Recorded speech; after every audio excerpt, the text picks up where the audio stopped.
Hey guys, I'm going to show you how I make my protein coffee every morning that helps me keep up with these two crazies right here. So hope you enjoy. Okay, so I use a tablespoon of coconut oil, a scoop of my protein powder, this is the one I use, and a splash of half and half. I also use a French press, and my husband already took half of his coffee, and the rest of it is for me.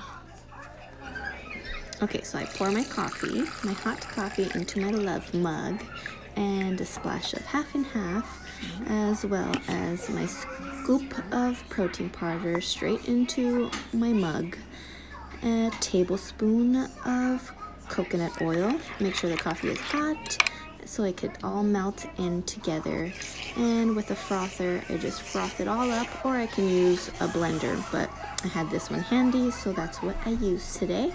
And it's all frothed and delicious. That's how I do my morning protein coffee. Hope you like it, enjoy it, try it, and until next time, bye.